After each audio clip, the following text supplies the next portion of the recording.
할지니라 하신 것을 읽지 못하였느냐. 근지제 둘이 아니요 한 몸이니 그러므로 하나님이 작정해 주신 것을 사람이 나누지 못할지니라 하시니 어찌하오되 그러면 어찌하여 모세는 이혼 정서를 주어서 보리라 명하셨나이까. 예수께서 이르시되 모세가 너희 마음의 완악함 때문에 가린 어림을 허락하였거니와 본래는 그렇지 아니하니라. 내가 네게 말하노니 누구든지 혼명한 이유 외에 아내를 버리고 다른 데 장가드는 자는 가늠함이니라. 자지 이르되 만일 사람이 아내와 이같이 할지인데 장가들지 않는 것이 좋겠나이다. 예수께서 이르시되 사람마다 이 말을 하지 못하고 오직 타고난 자라야 할지니라. 어머니 태로부터 된 보좌도 있고 사람이 만든 보좌도 있고 천국에 스스로 된 보좌도 있도다. 이 말을 받을 자는 받을지어다. 아멘.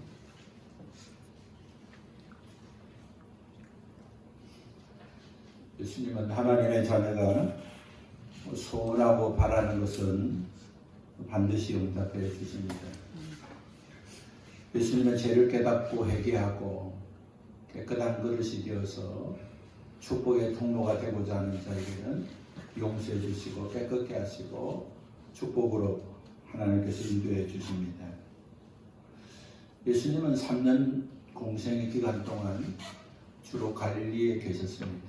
갈릴리에서 천국 복음을 전해주시고 또 하나님의 나라에 모든 자가 큰 자가 되고 그 나라에 가려면 어떻게 해야 될 것인지를 알려주시고 또 그것을 가로막는 귀신을 쫓아주시고 하나님 나라를 확장할 수 있도록 병자를 치유하시고 은혜를 베풀어 주셨습니다.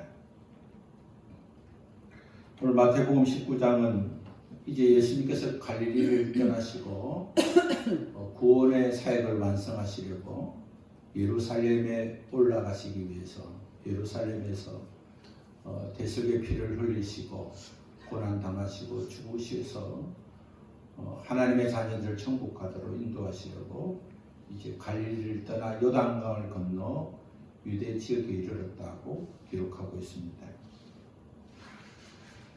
예수님께서 유대 지경 요단을 떠나 유대 지경에 이를 때 많은 사람이 예수님을 따랐습니다.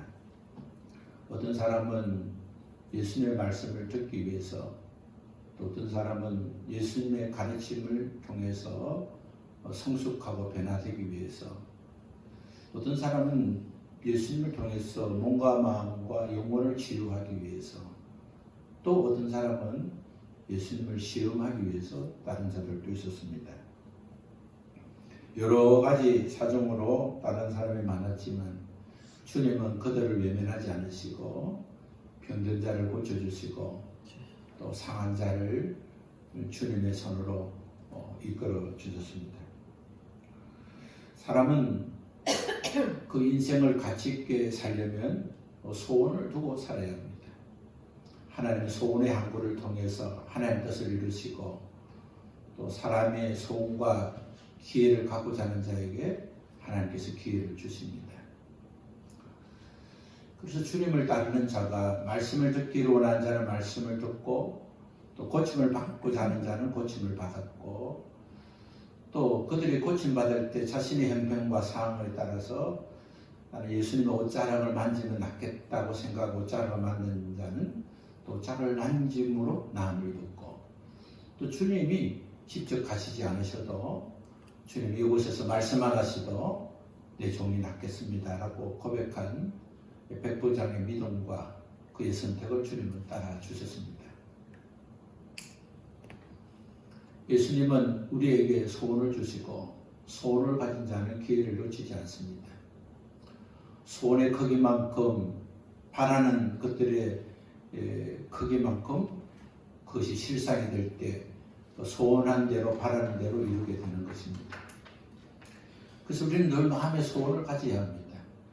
하루를 대충 어제처럼 오늘을 살지 않고 어제 잘못된 일을 반성하고 오늘은 새로운 출발을 하고 오늘 주어진 기회를 놓치지 않기 위해서 우리에게 현실이 바로 기회인 줄 알고 늘 주님을 바라보고 주님의 뜻을 구하고 주님이 주시는 성령의 감동을 쫓아서 나아갈 때 우리는 성공하는 사람, 축복의 사람이 되는 것입니다. 그래서 예수님께서 기도할 때도 주원 무원의 기도를 허락하지 않았습니다.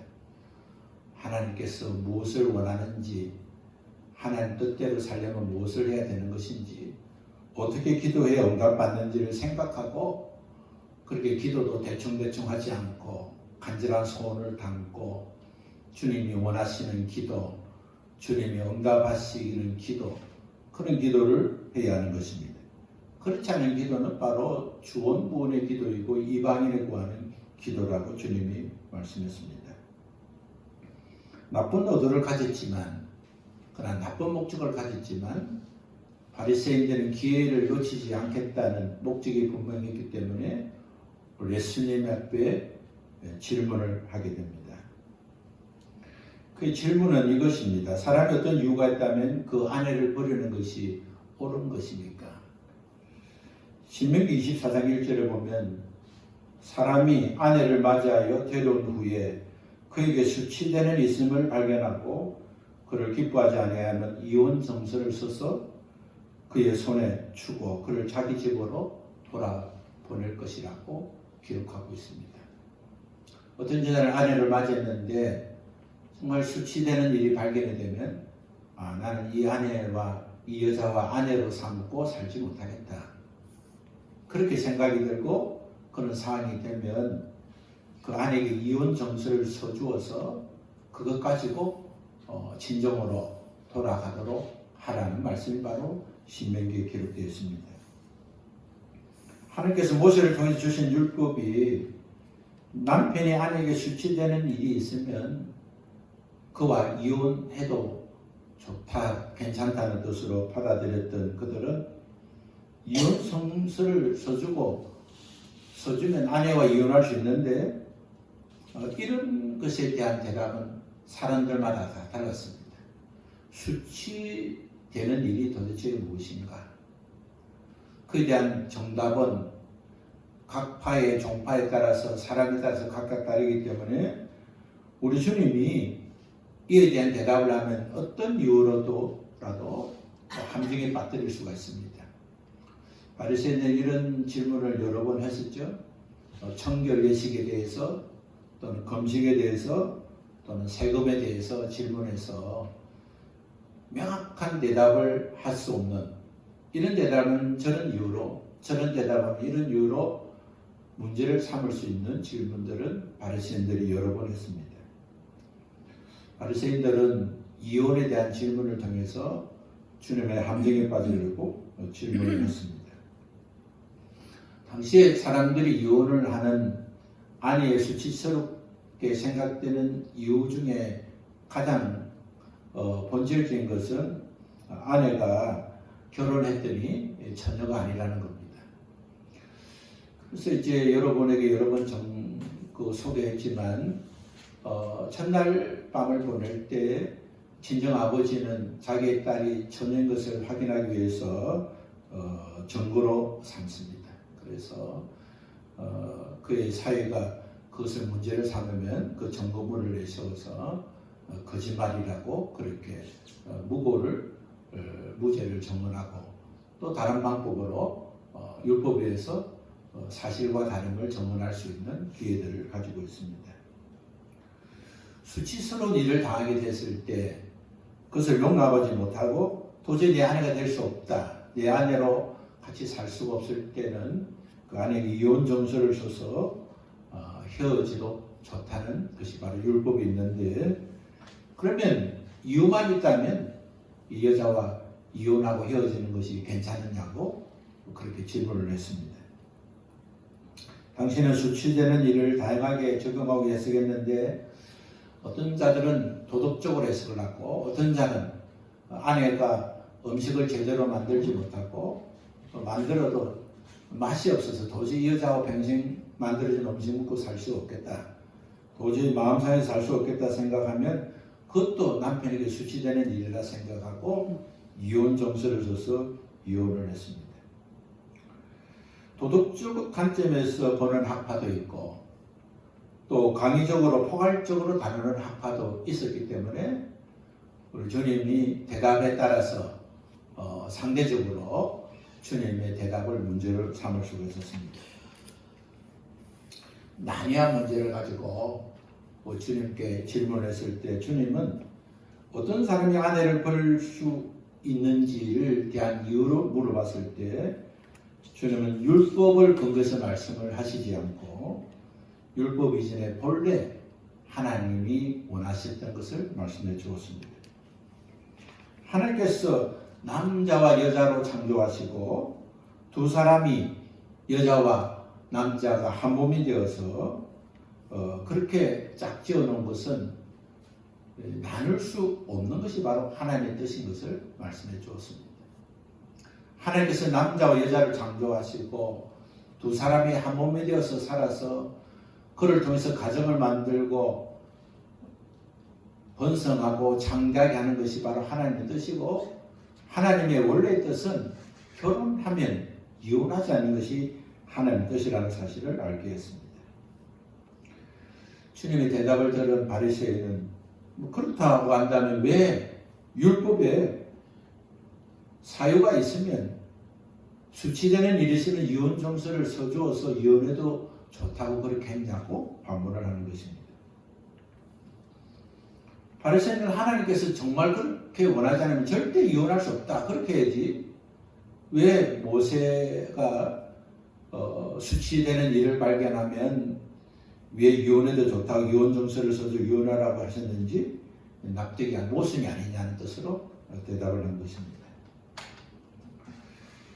그저 예수님은 바리새인들에게 내가 할 말이 하나님의 뜻에 어긋난 것이 아니라 그렇게 한 것은 본래 하나님이 지으신 그 뜻대로 향하지 못하는 그 사람들의 마음의 완악함 때문에 어쩔 수 없어서 그렇게 허락해 준 것이라고 말씀했습니다. 이혼은 하나님의 허락한 것이 아니고 우리 주님은 엄연한 연고 없이 자기 아내가 엄연을 한 경우가 아니라면 결코 아내를 버릴 수 없고 또 다른 사람에게 장가가기 위해서 그렇게 아내를 버리는 것은 바로 간음이라고 그렇게 말씀해 주었습니다. 하나님께서 남자와 여자를 만드신 것은 하나님이 둘이 한 몸이 되어서 자녀를 출산하고 자녀들을 부모의 보살핌 속에서 잘 자라게 해서 그래서 자녀들도 상처를 받지 않고 건강한 가정이 되고 건강한 사회가 되고 건강한 나라가 되게 하기 위해서 가장 중요한 것이 가정을 잘 지키고 가정을 통해서 하나님 주신 축복을 경고하는 것이 바로 하나님의 뜻이라고 말씀해 주신 것입니다. 제 말의 근원은 목적하는 방향에서 이탈된 것이 바로 제 것입니다. 저는 다른 말로 어긋남인 것입니다. 죄는 하나님의 정하신 법칙과 질서에서 벗어나는 것입니다. 세상과 세상 만물이 망하는 것은 하나님이 창조하시고 정하신 그 법칙에서 어긋날 때에 우리 영혼이 또 몸이 또 삶이 파괴되고 망치게 되는 것입니다. 하나님께서 남자와 여자를 창조하신 것은 남자와 여자가 서로 사랑하고 또 그 사랑하면서 한 몸을 이루고 가정을 만들고 가정을 지키고 가정을 꾸미는 것이 하나님 주신 축복인데 하나님 뜻이 어긋나고 질서가 무너지고 타락하게 되면 동성을 이성처럼 사랑하고 동성끼리 결혼하고 동성을 통해서 가정을 만들고 하는 것은 과거로부터 시대마다 말씀에 어긋나고 타락하게 되면 하나님께 심판받을 짓을 하고 그렇게 죄악을 범하게 되는 것입니다. 주님의 말씀을 듣고 있는 제자들은 주님께 질문을 합니다. 만일 사람이 아내에게 같이 할진대 장가 들지 않은 것이 좋겠습니다. 제자들의 의식 속에는 여자에게 문제가 있으면 이혼해도 되는데 주님이 문제가 있어도 이혼하지 않는 것이 맞다고 하신다면 어떻게 그 여자와 계속 살 수 있습니까? 그럴 바에야 차라리 장가가지 않는 것이 좋겠지 않겠느냐고 질문을 한 것입니다. 예수님의 제자로서 3년 동안 훈련받고 어린아이가 되고 천국에서 큰 자가 되기 위해서 준비하고 있는 제자들도 세상 풍속과 문화와 환경 속에 자라고 배우고 익혔기 때문에 주님이 그렇게 말씀하시면 이제 아내만 사랑하고 가정을 꾸리고 가정을 지키고 그렇게 살아야 되겠다 하고 생각하지 않고 그럴 바에야 차라리 장가가지 않는 것이 좋지 않겠느냐고 반문을 한 것입니다. 당시의 유대인들은 아내를 하나의 소유물로 생각했습니다. 그래서 10계명령 중에서 10번째 계명 가운데 내 이웃의 집을 탐내지 말라고 하면서 제일 먼저 내 이웃의 아내나 그의 남종이나 여종이나 그의 소나 그의 낙이나 물론 내 이웃의 소유를 탐내지 말라 그렇게 했습니다. 아내를 소유물로 생각한 겁니다. 그래서 다른 집에 자기에게 마음에 드는 여자를 보면 그 여자는 참, 저 남자는 참 좋은 소유물을 가지고 있네 하고 생각하고 자신도 더 좋은 소유물로 삼으려고 아내에게 수치를 발견하고 버리고 다른 데 장가가고 그렇게 한 것처럼 여자를 소유물로 생각하고 있었습니다. 그래서 예수님이 엄격한 유언에 대해서 교원들에게 그렇게 하면 제자들이 그렇게 하면 안 된다. 하나님이 원래 남자와 여자를 창조하신 것은 남자가 여자를 사랑하고 또 여자와 한 몸이 되어서 자녀를 낳고 가정을 꾸미고 가정을 지키고 그렇게 하는 것이 본래 의도였는데 그것을 도저히 따르지 않으기 때문에 모세를 통해서 정말 수치되는 일이 발견되면 그래서 이혼정서를 써주어서 여자도 살 수 있게 하고 가정도 새롭게 시작할 수 있는 길을 만들어 준 것이라고 말씀했음에도 불구하고 제자들은 그럴 바에야 결혼하지 않는 것이 더 좋겠다는 말을 하게 된 것입니다. 고린도서 7장 28절의 말씀을 보면 결혼은 육신의 고난이 있다고 사도 바울이 전문했습니다. 결혼하면 다 행복한 것이 아니죠. 결혼하면 결혼하지 않은 것보다 육신의 고난이 있습니다.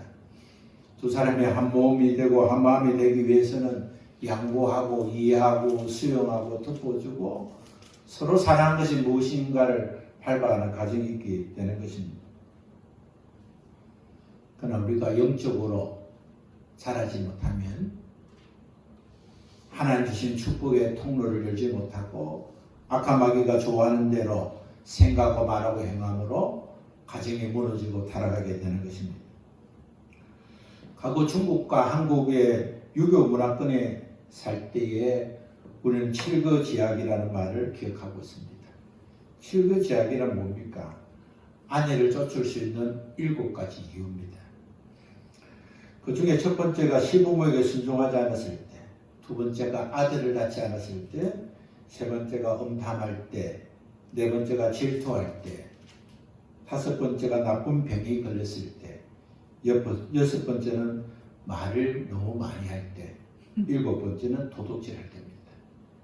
여자는 그 소유물로 생각해서 여자는 시부모 잘 모시고 아들 낳고 어떤 나쁜 생각도 하지 말고 질투도 하지 말고 또 말도 하지 말고 그렇게 하지 않으면 여자를 버릴 수 있다 하는 그 유교 문화권 속에 우리가 살았습니다. 그러나 이제 그럼에도 불구하고 보낼 수 없는 세 가지 삼불출이 있었는데 그 첫 번째는 부부가 함께 부모에게 3년상을 치른 경우,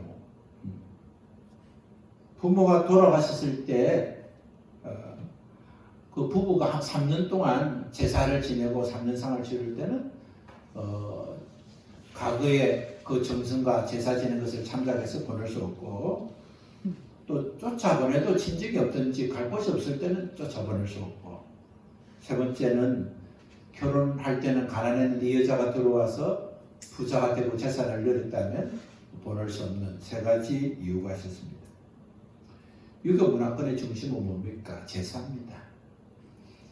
그래서 제사 지낸 일에 열심을 다하고 제사 지낸 일에 조건을 갖추면 보내지 않고, 그리고 여자가 도리를 다 했다 생각하고, 여자가 아이를 낳아서 딸을 낳으면 딸을 죽이기도 하고, 또 아들을 낳지 못한다는 이유로 첩을 구하고 시바지를 구해서 아들을 낳으면 그 집안에서 그 아들의 출생의 비밀을 감추기 위해서 그 여자를 이렇게 죽이거나 청부살이를 하거나 또 스스로 죽게 만드는 환경을 만들어서 죽게 하는, 그 문화권에서 제사 지내려고 우상 숭배하려고 얼마나 많은 죄를 지은지 우리는 알아야 하는 것입니다. 그래서 우리가 예수 믿고 구원받은 하나님의 자녀가 되었으면 우리 조상들의 지은 죄, 이 나라 이 민족이 지은 죄를 우리가 대신 회개해야 합니다. 그래서 우리 가문이 흐르는 그 제사로 말해서 우상 숭배로 말미암아 또 미신과 잡신과 또 부당을 섬기면서 일어났던 모든 죄악들을 회개하면서 생각을 바꾸고 삶의 가치를 바꾸고 완악한 마음이 부드러운 마음이 되도록 우리 기도하는 것이 우리에게 주어진 사명인 것입니다. 하나님께서 모세를 통해서 이스라엘 백성을 구원할 때 바로가 허락했다가 또 허락을 취소하고 했던 것이 무엇입니까? 그게 완악한 마음이 있어서 그런 것입니다. 우리 마음이 완악하게 되는 이런 악한 역사의 증거입니다. 믿음대로 살려고 마음먹었다가도, 또 회개하며 살려고 마음먹고 회개하다가도 마음을 조절하지 못하고 감정을 조절하지 못하고 삶을 조절하는 이유는 어디에 있습니까? 마음이 완악해서 그렇습니다. 이 정도 기도하면 된다. 또 주님이 다 해결해 주셨다.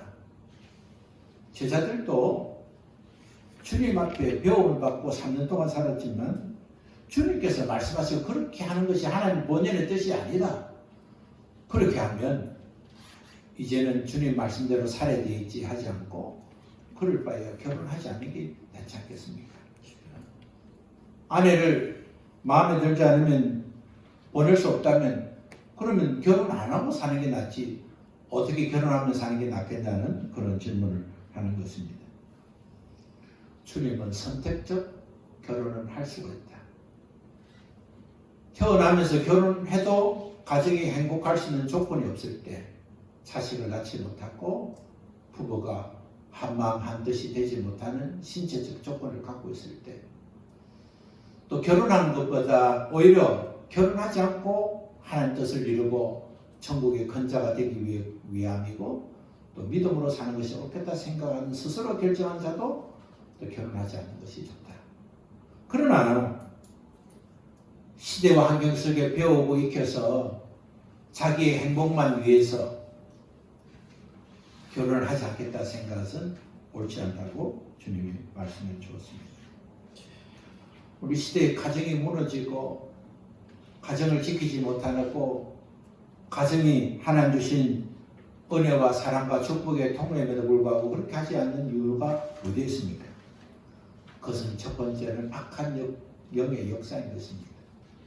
악한 영들은 어떻게 하든지 가정을 지키지 못하게 하고 그 가정을 지키지 못하게 하는 악한 영들은 대대로 우리 조상을 통해서 내려온 제사의 영, 무당과 미신의 영, 잡신을 섬겼던 영, 하나님 대적했던 영들의 공격입니다.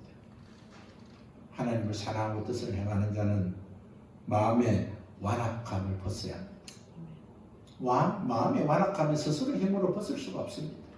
계속 악한 것들은 우리 마음을 완악하게 만듭니다. 계속 이유를 만듭니다. 잘해주지 못하게 하고 사랑하지 못하게 하고 억울하게 만들고 불편한 마음을 주어서 마음을 완악하게 만듭니다. 계속 잘해주면 내가 손해를 보고 계속 양보하면 내가 실패한 인생이 되고 사랑하는 것도 그렇게 사랑하면 안 되는 생각을 몰아줍니다. 주님은 끝까지 사랑하고 끝까지 용서로 가르쳤지만 완악한 마음은 이 정도만 하면 된다 그런 생각을 갖게 되는 것입니다. 악하고 어두운 시대 가정을 지키지 못하고 가정을 깨어지는 것을 자연스럽고 받아들이는 시대, 돌싱이란 이름이 어색하지 않는 시대 속에 우리가 어떻게 살아야 될 것인가를 다시 한번 우리 자신을 돌이켜야 합니다.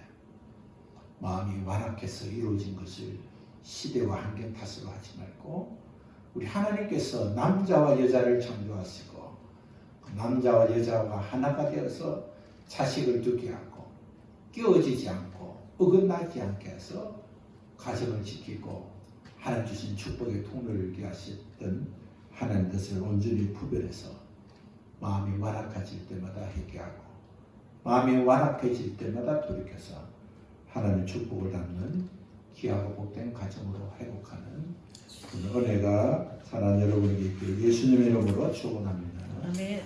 일어나셔서 찬송해 주십시오.